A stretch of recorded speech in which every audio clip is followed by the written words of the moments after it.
Hello, everyone. This is Sonia from the Greener Tech podcast. Today, we are joined by Manish, CEO and founder of Doki Tech. Doki Tech is a company that produces software and hardware for safety issues, solving safety issues for e-scooters and micromobility. So today, we are joined by him, and we're going to talk about any sort of safety issues, gender-based differences, and also we took a few tangents on Her Majesty the Queen and cats riding voice. So stay tuned.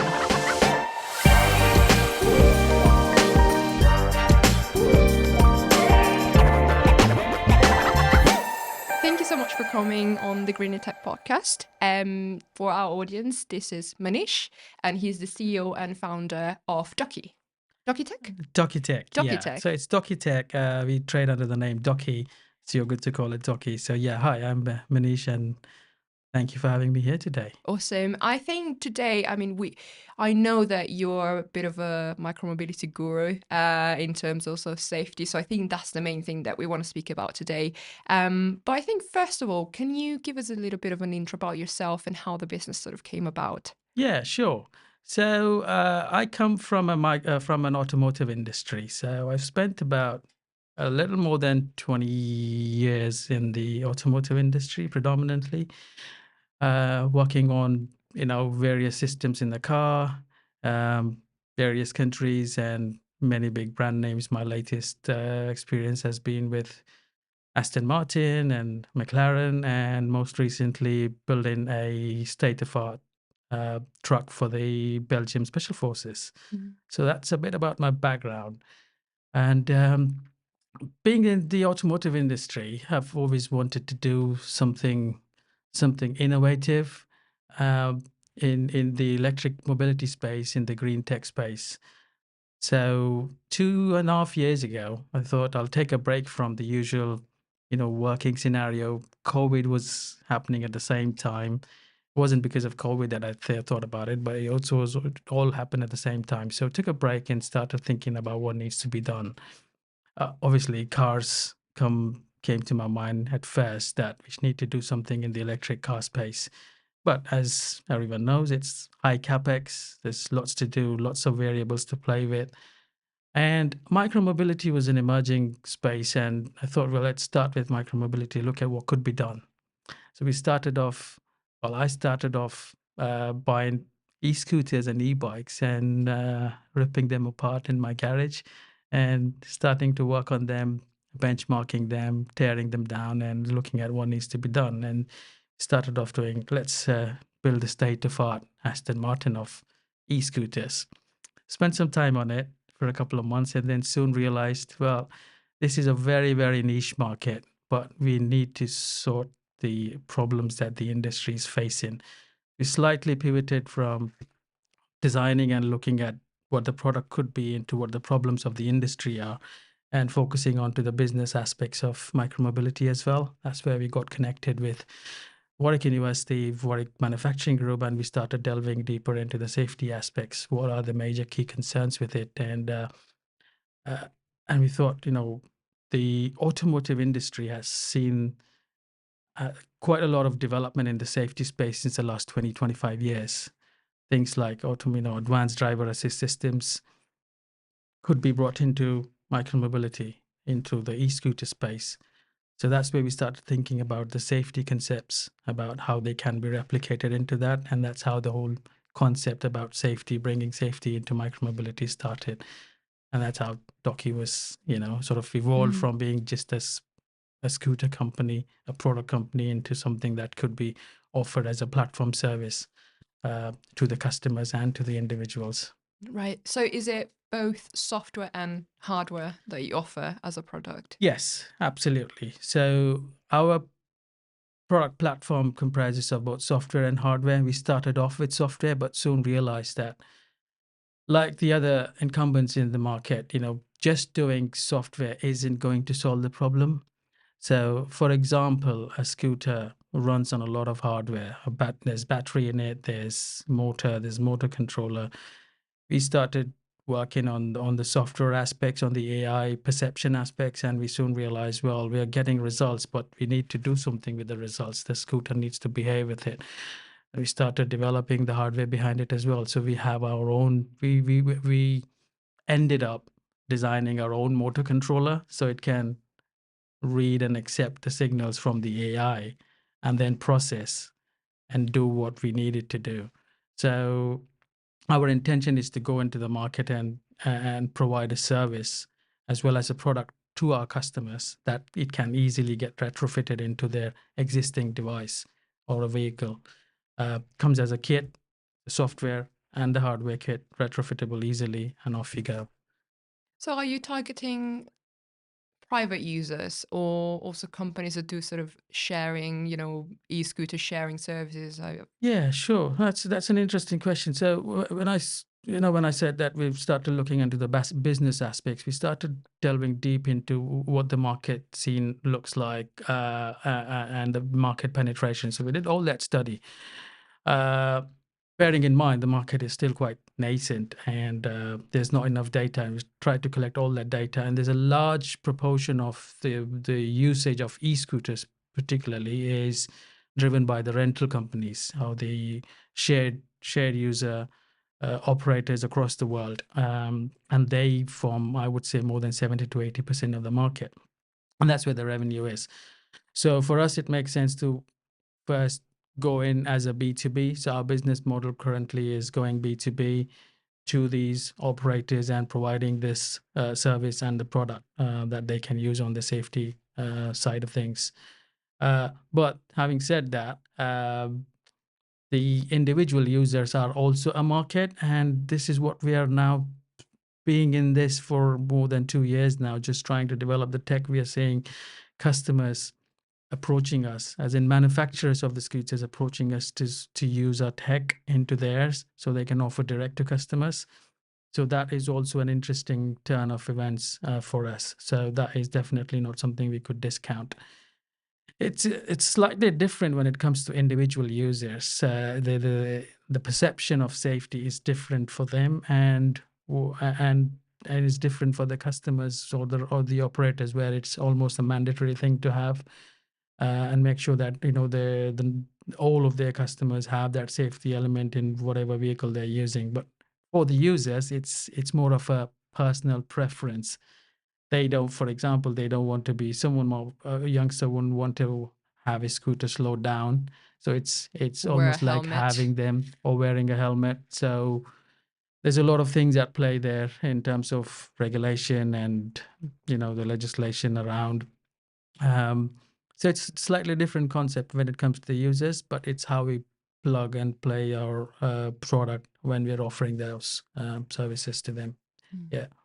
Okay. And so when you target, a business, what sort of are there any regulations that are sort of helping you argue for, you need this technology, because there are safety regulations or laws or policies? Is there Yeah. anything on that end? Because I know that there is a lot of debate, I guess, around the micromobility safety aspect of are there enough laws and regulations around to make sure that people are safe when they ride? Yeah, sure. That's a really, really interesting question. One of the things that we're working really hard on. But to answer that, it's quite a complex thing to answer. So to start with regulations, if you look at the UK, e-scooters are illegal to ride on the streets. They can only be ridden on private properties with the permission of the owner. That only leaves the operators or the rental companies to allow scooters to be ridden on demarked areas or zones in the cities, in particular cities. There are regulations in the UK. Things like there is a cap on the speed that you can ride the scooters. There is regulations about wearing a safety helmet, and there's a lot of work that's been going on in the background with collecting data across various cities where the rental scooters are now being operated as part of an experimental drive. That drive is going to then feed back a lot of information, a lot of data that the government can then use, study, analyze, and roll out a regulation. So what to expect out of that regulation to come out is yet to be seen. We'll know, but definitely things like having a license plate, age limits, driving under alcohol consumption, all those kind of good things will come into play.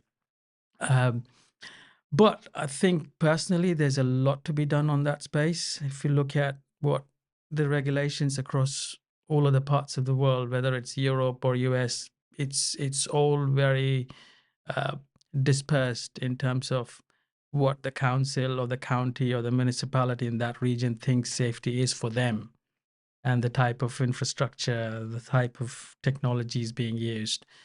So I think, in my opinion, this technology can drive a lot of those aspects around safety, whether it's e-scooters or e-bikes. At the end of the day, there's a person riding it on the streets amongst lots of cars, and there's also dangers to pedestrians. So there's two aspects of safety prevention when it comes to the person who's riding it, but also people around them. And there's enormous amount of data that is now collected, and some papers have been published around it. So regulations have started being implemented now, but I would say there's still a lot of breadth to cover on that. Mm. And in Yeah. terms of the safety testing, for example, how do you figure out which problems need to be tackled, and where you need to develop some tech to sort of solve some safety issues? Yeah. So I think in so safety covers a lot of ground. It's Yeah. one word, but it covers a lot of ground. So if you look at e-scooter safety today, some of the players in the market or the operators, the way they've brought safety themselves using tech is things like preventing the rider to ride on sidewalks, let's Mm. say, one of the aspects. Then you could cap the speed of the e-scooters in a city and say, now you're in a city. The GPS signal says that you're in a city zone, you're in a geofence zone, and you can't go above this particular speed. And the moment you go outside the geofence, you know that, well, you're outside now. You can't drive because it's not permitted. So those are some of the features that people have brought in, but it needs to be, I think, in my opinion, it needs to be looked at from an overall aspect. Look at what safety is in cars. You go and buy a car, you get all these different features, and you pay about 3 or 4 grand on a nice. If you go and buy a Range Rover, you've put 4 grand, and you get all these nice little features: lane assistance, blind spot detection systems, drowsiness detection system. Well, all of these technologies are out there. We need to bring that together as a block of Legos and build around it uh, on a smaller device. Now that is a technical challenge, I think, and that technical challenge is something that the industry players have to sort it out themselves. It's not something the regulations can drive it. Take, for example, an ABS system in a car. The technology developed and then it started becoming a regulation, not the other way around. Or look at all the other innovations around the world. Take Bitcoins or Ethereum, for example. Vitalik Buterin started working on something not because of some regulations, or he just found a need and the technology developed and people started using it, and we know where things are. I guess a similar analogy can be applied to micromobility as well. So I think the safety aspects cover a lot of ground. Uh, from a technology, like what we are doing is more around the AI aspects, the perception aspects. So our product is more around the perception aspects of applied to micromobility, where there's a set of cameras and sensors, almost like eyes and ears to a human being, sensing everything around and acting before the actual person can react to it. Um, so that's one aspect of safety. There's other aspects of rideability, the size of the scooter, the weight, the center of gravity. All of those aspects have to be looked into. So I think from that aspect, from a design aspect of safety, there's a lot that could be done. So the main challenge, would you say, from a tech perspective, is the actual space that you have on the scooter, and like where do you put the tech? In a way, yes, that's one of the problems. So so if I understand correctly, so there's the design aspects of where you put all of these things around the scooter, because Mm. it's just a small space. You need to play with a very small vehicle which has got wheels and handlebars, and you also have to bring all those things under a really small uh, budget. You don't want to be, for example, you don't, like a Tesla, you can't be putting a LiDAR onto an e-scooter because the cost of the LiDAR itself will be 3 times the cost of the scooter. Yeah. So you need to be cognizant of those aspects, which is also one of the key things of our tech. We we we're working with very lightweight, simple, cost-effective camera systems and really cost-effective sensors, for examples, which are like 5 quid, 10 quid a piece. And when it comes to the software as well, you can't be thinking of the e-scooter as a car and doing the computational processing in a similar way you would do in a car, where there's enormous amount of computation going on, sensing everything is there that's happening in the environment. When you're on a bike and an e-scooter, you're just looking at on the road and what's happening around some of the things on the road. That's exactly what we're doing, make it really lightweight. So in terms of the design aspect, you do need to package it and bring it in a small space from a hardware and a physical aspect, but also from a software aspect, where you need to be focusing on the very problematic issues and do it in a more lean fashion. Absolutely. And when it comes to, in I guess, implementing and including all that tech, whether that's software and hardware, um, in the scooters that are being, used for rideshare services, for like, rideshare, how much does that increase the cost of that scooter and like production cost of it?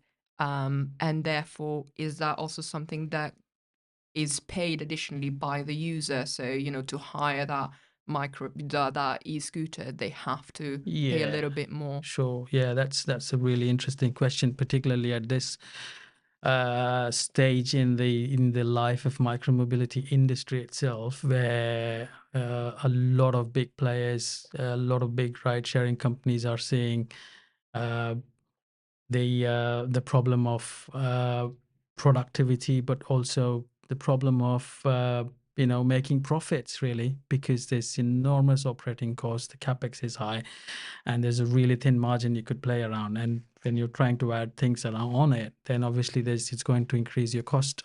So I think that is a challenge that needs to be addressed, and it can only be addressed when SMEs like us work hand in hand with the big players, because they have their own R&D budget.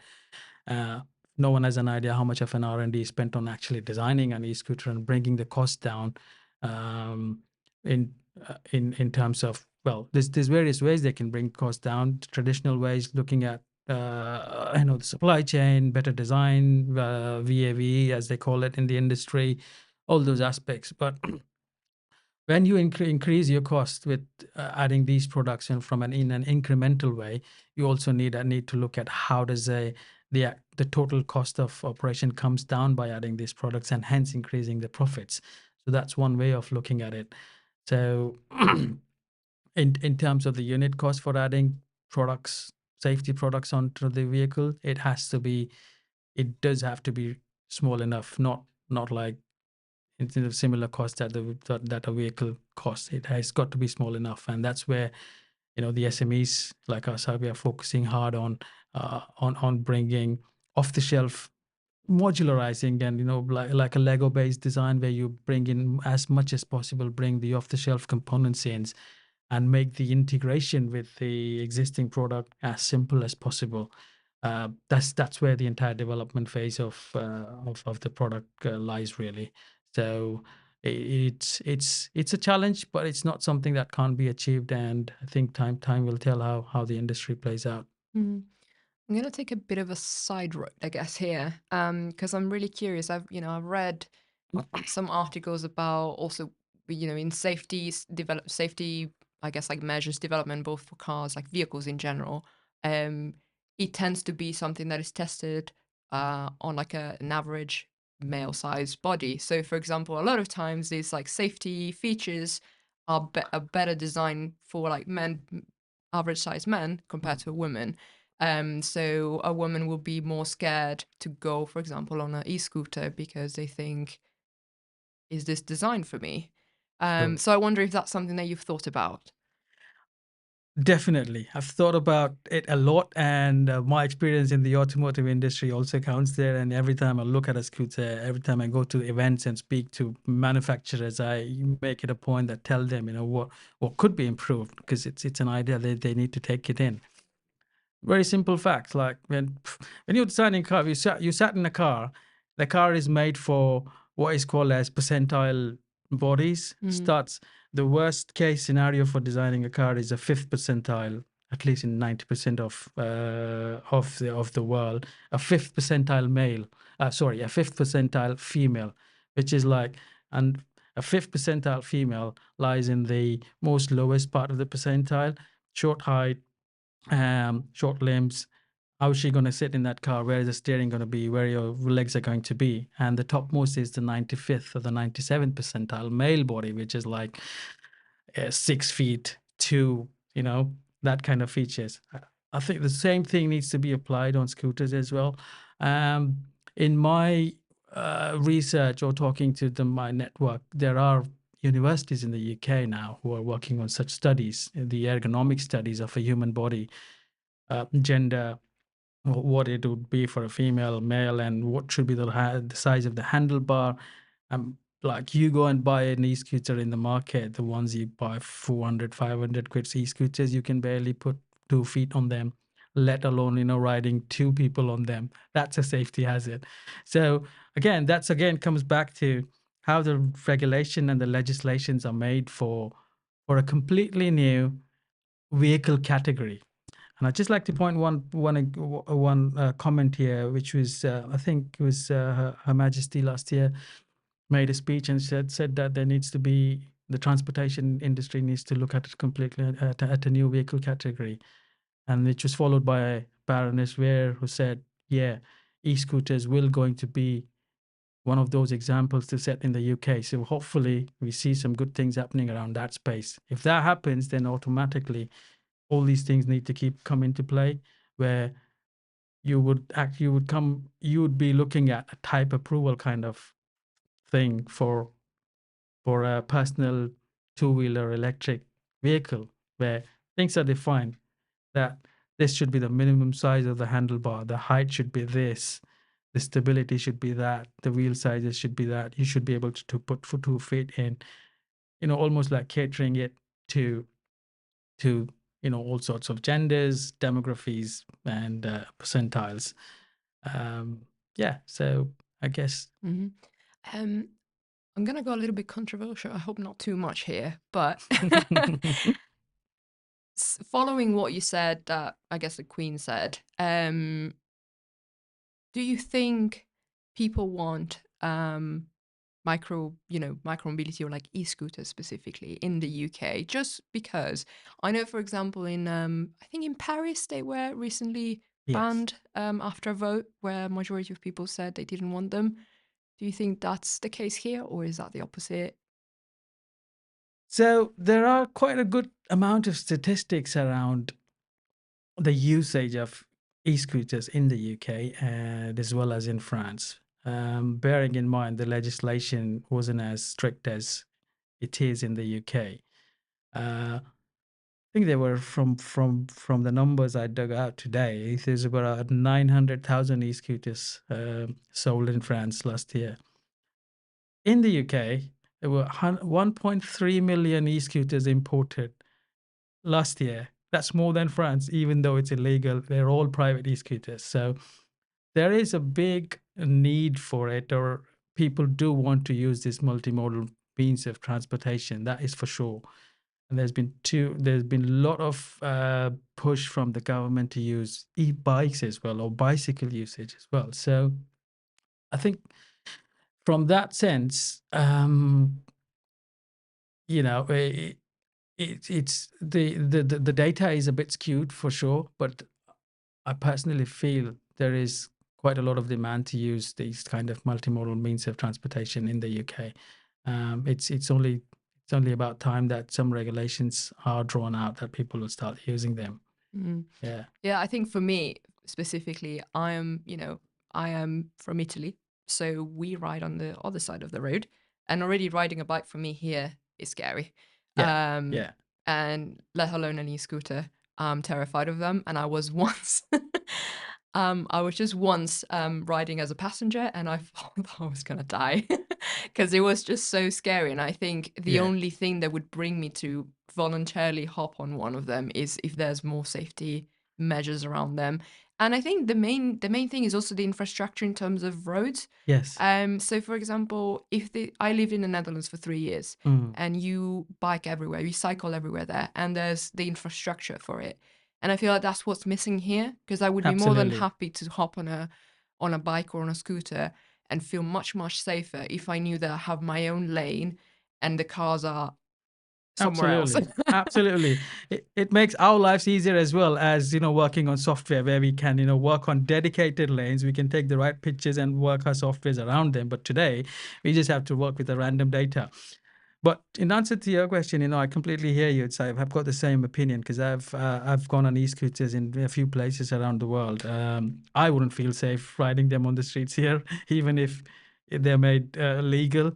And we would need all that kind of infrastructure, even lane marking to have particular lanes used for e-scooters, e-bikes, and limited to cities, for example. Um, I was riding e-scooters in San Francisco, which is one of the most developed cities for all types of multimodal transportation. And you've got these massive big lanes, 4 lanes in the city, and you feel normal riding them. I mean, obviously, when you ride them for the first time, there's cars all around you. You don't really feel safe, but you get the knack of it, and you just go with the flow. And the car drivers around the city have also got used to this different types of transportation in San Francisco, that they kind of like slow down or recognize there's a rider on the street, and they give way. We won't see that happening here because that's going to take a while. Yeah, So I think that's where there needs to be more collaboration probably. yeah, You guys are doing the tech, and you guys are developing how to make the scooter itself safer and the rider safer when they're on the scooter. But it's also, on the road itself, there's other things. How can we make it safe for them, if they're driving where in this on the same road where there's a car, a bus, motor, like other people absolutely. riding, and also how do you make it? You can make it safe um, up to a certain point, but then there's also other people walking about, and it's a very Yeah, difficult it's thing to it's it's a very balance. difficult thing. Absolutely right. It's the same challenges when it comes to the car industry as well. Things like V2X, car to car communication, car to people communication. Well, there's enormous challenges. The software is quite simple, but how do we bring about that change in this massive infrastructure, whether it's a city-based infrastructure or having different models of cars talking to each other and people? So that's a challenge as well. Apparently, we've got another customer came and talked to us about using our tech, and a bike company thinking of the same way, that well, we need other people to know while they're in the car, even before they see us, that there is a bike approaching. Well, that is V2X. So those techs are the emerging tech, which I think we will definitely see in the coming years Mm. roll out slowly and Yeah. steadily. Yeah, because that's another thing. You have to have also, not just the driver of the e-scooter aware, but also the other people around it aware. Because it's very easy for me, if I'm just walking on a pavement, not to know that there could be an e-scooter coming on, when I cross the road. And they're much more difficult to see compared to a car or a bike, Absolutely. maybe. So it's that also. I feel like there's a level of having them be integrated in our normal lives and normal lifestyle where you are aware of them even when you're not on them.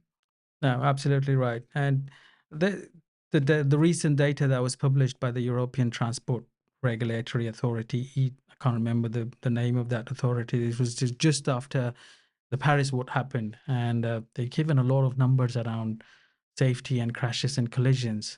And it's a very interesting fact there, which says that when collisions happen, it's not just the riders get hurt; it's also people around them, the pedestrians. That forms a major proportion of casualties. So yeah, I definitely agree with you. We need to look at pedestrians and things around to make sure that all that safety aspects is captured. That's exactly what we're doing in our tech as well. And things like when you're riding, when you're in a car, you're riding, you want to know what's gonna come to you. Yes, in what kind of road you're on, even if you know you are, you could be distracted. A simple thing like a notification comes up and says, "Well, there's going to be a street light, a traffic light ahead." Just warning you. Doesn't have to be a Mm. big beep or something that you have to look into it, but a nice little haptic touch vibration on your handlebar saying, "Well, something's approaching." That's good. That's a good cue about what's happening around the environment. So, yeah, Yeah, because that's the other. I was thinking about that, and weather also has an impact on it much more than when you're driving a car. Because in a car you're safe from the yeah, weather, whereas on a scooter you're not. And also what you're saying now about the GPS, like phone talking to you as well. In a scooter, you have all the other sounds and everything from the traffic around you, whereas in a car, you're sort of shielded from it. So it's a very like so much has to be sort of thought of, I feel. absolutely. Yeah, there's a lot. It seems when I started, e-scooter seemed like the simplest of a product to make. You put two wheels and you put some batteries and motor and off you go, you ride. But then you start looking at a person is actually there in the street. He has to be safe enough, and so does everyone else. How do we make it all very safe? You've got to have this, what we call the active and passive safety interventions, where you're getting repeated sort of like cues and warnings about where you are, but also when there is an immediate hazard you're about to crash into, or someone is coming to crash into you, you need to just brake. So we've got this amazing feature which we've been testing since the last few months and got amazing success with something called autonomous braking. You're riding and you are actually braking when there is a danger, whether it's a car or a zebra crossing. You don't want to be crashing into people, so the, the scooter will brake for you. I guess those features are quite relevant. I guess again, coming back to the analogy of automotive and other industries, we've got to bring all that technology in. Absolutely. The I just thought of an anecdote that I something I saw on a scooter once, and I thought, wow, how does safety come into here? Because I saw this guy riding a Voi, which is, the scooters that we have Yeah, here in Bristol, and he had a cat on his shoulder. And I thought, if you break or crash into something, that cat's gonna fly off. yeah. And I thought, wow, maybe we need some laws here as well, like some regulation into like what you can take on the scooter with you. That's an interesting use case. What if there are two people? But what if there's a cat as well? You can't find Yeah. the Have you ever weight seen of a cat. something that odd in a I've not seen cats, but I've definitely seen some good videos around on TikTok and YouTube where people are carrying, someone's coming out of a supermarket and he's got 10 bags of grocery all around the all around the scooter and scooter? trying to ride it, right? Yeah. Again, problems like that can be solved with technology. Yeah. You find what the weight of the person is. There's additional weight, this, that, and the other, and you can get a warning. But I guess that's pushing it. Yeah. I think the last thing that I wanted to ask you for today is sort of the future of the company. So what are your next steps and what are you going to do? What are you tackling plans for the next year? Yeah, sure. So we're a small company, but we've got massive, big ambitions. So two key things are on the agenda are getting customers on board and raising funds so we can close on all our features, the software features of our product. When we started off, we thought that we need to get the money in and only then we can go ahead. But by looking at how we've done so far, meeting people have just come to us. So we've got really good customers on board.